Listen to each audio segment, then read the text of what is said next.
7 India, सच दिखाने की हिम्मत। नमस्कार, न्यूज 24x7 इंडिया में आपका स्वागत है। मैं हूं आपके साथ मालविका चौहान। आइए नजर डालते हैं आज की खबर पर। मुस्लिम परिवार की मदद के लिए सशक्त पीली सेना की अध्यक्ष शबाना खंडेलवाल अपनी पीली सेना सहित कलेक्टर डीसीपी कार्यालय पहुंची।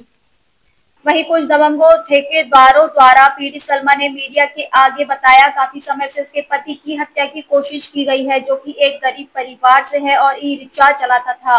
वहीं दबंग ठेकेदारों ने उसको इतना मारा कि वो घायल होकर थाना एतमादोला पहुंचा अपनी रिपोर्ट दर्ज कराने। उसके कुछ दिन बाद उसके शरीर में चोट लगने से जहर फैलने से उसकी मृत्यु हो गई। आपको बता दें, इतने से भी दबंग ठेकेदारों का दिल नहीं भरा तो उन्होंने उसके छोटे बेटे को भी बहुत मारा। छोटा बेटा जब थाने गया रिपोर्ट लिखवाने तो पुलिस ने उसकी डांट फटका कर उसको भगा दिया। उसके भाई को उसी के मारने के जुर्म में झूठा मुकदमा लगाकर जेल में भेजकर बंद कर दिया। वहीं सलमा के पति की मृत्यु को लगभग 4 महीने हो चुके हैं। पीड़ित सलमा को अभी तक इंसाफ नहीं मिल पाया है। वहीं पीड़ित सलमा की पुलिस चौकी रामबाग लगती है। चौकी इंचार्ज जो कि इस मुकदमे में आईओ है, जो कि इस पीड़ित सलमा के साथ न्याय नहीं कर रहे हैं। वह प्लीज शर्मा का कहना है कि आईओ सीधे ठेकेदारों का फेवर में काम कर रहे हैं। सब कुछ जानते हुए भी कोई कार्रवाई नहीं कर रहे हैं। इस बात को लेकर सशक्त पीली सेना की अध्यक्ष शबाना खंडेलवाल कलेक्टेड डीसीपी कार्यालय पीड़ित सलमा सहित पहुंची। डीसीपी सिटी ने पीली सेना की अध्यक्ष शबाना खंडेलवाल को सलमा सहित आश्वासन दिया है कि हम एसीपी सत्ता को जांच भेजेंगे और एसआई की जगह दूसरे को नियुक्त करेंगे। पीली सेना का कहना है कि हर गरीब महिला को न्याय मिले। देखिए आगरा से संवाददाता प्रशांत सिंह की रिपोर्ट। थाना एतमादोला का है और चौकी रामबाग है, जिसमें आयु है। आयु उसकी आयु कौन है? मलिक जी उसके आयु है। और इनके हस्बैंड से 4 महीने पहले कुछ वो ई रिक्शा चलाते थे तो ठेकेदारों ने मारपीट की, बहुत ज़्यादा मारपीट के बाद वो घायल अवस्था में थाने गए। उन्होंने एफआईआर दर्ज कराई। एफआईआर के बाद हॉस्पिटलाइज हो गए और उसकी फिर घर पे उनकी डेथ हो गई। वो चोट ऐसी बैठ गई। अब वो कार्रवाई नहीं कर रहे हैं। लगातार 4 महीने हो चुके, कोई अरेस्टिंग नहीं हुई है, कोई कार्रवाई नहीं है। तो इनका कहना ये है कि आयु साहब जो भी है वहाँ मलिक, उनसे तब वो ईमानदारी से काम नहीं कर रहे हैं तो तफ्तीश उनसे वापस ले ली जाए। वो कहते हैं कि उल्टा इन्हीं के बेटे को फंसाने की तरकीबें की जा रही है कि तुम्हारे बेटे ने ही कुछ ऐसा किया है। तो ये गैंगस्टर लगाएंगे, ये करेंगे मुस्लिम परिवार से।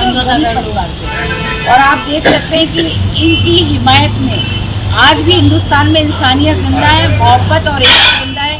ये सारे जैन परिवार से हैं, शर्मा हैं, ये सारे पड़ोसी नॉन मुस्लिम है और वो क्योंकि जानते हैं कि इनके साथ गलत हो रहा है तो इसलिए वो आए और उन्होंने सेना की मदद की है।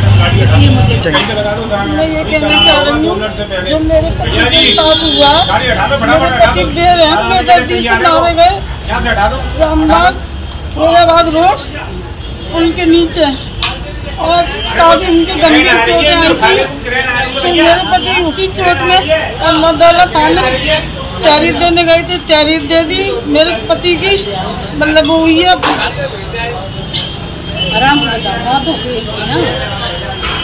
मेरे पति की डॉक्टरी भी हुई थी, पोस्टमार्टम भी हुआ था। कुछ दिन बाद मेरे पति मारने के बाद में खत्म हो गए। कुछ दिन बाद फिर उनकी पोस्टमार्टम भी हुई थी। फिर मुकदमा भी लिख गया। मुकदमा लिखने के बाद कुल मिला के कार्रवाई ईमानदारी से नहीं हो रही है और ठेकेदारों को बचाने का कोई इंसाफ नहीं है, कोई गिरफ्तारी नहीं है। उसके बाद में मेरे छोटे बेटे के 2 महीना पीछे मेरे छोटे बेटे की चांद फारी उन्हीं लोगों ने ठेकेदार लोगों ने।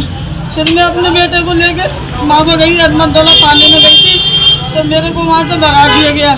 फिर मैं अपने बेटे को लेकर कमिश्नर साहब के यहाँ गई। वहाँ से मुझे आदेश मिले कि इनको मेडिकल चिट्ठी दी जाए और इनकी तहरीर ली जाए। तो फिर मेरा वो लिख के छोड़ दिया है। उसके बाद में कोई मुकदमा नहीं है, कुछ भी नहीं है। अभी यहाँ आए तो अभी इन्होंने क्या आश्वासन दिया है? अब इन्होंने किया है कि हम करवाएंगे, आश्वासन दिया है और जांच एसीपी साहब को दे दी है और आईओ भी चेंज करने का कमिटमेंट किया है कि हम आईओ चेंज करेंगे, क्योंकि हमें सब लोगों का कहना है कि मिस्टर मलिक काम नहीं कर रहे हैं माता।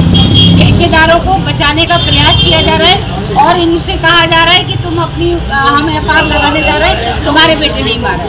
तो अगर ऐसा होगा तो अभी तो हमें डीसीपी साहब ने आश्वासन दिया है और हमें पूर्ण विश्वास है कि ईमानदारी से काम होगा, नहीं तो उस लड़ाई के लिए हमारी सेना तो है।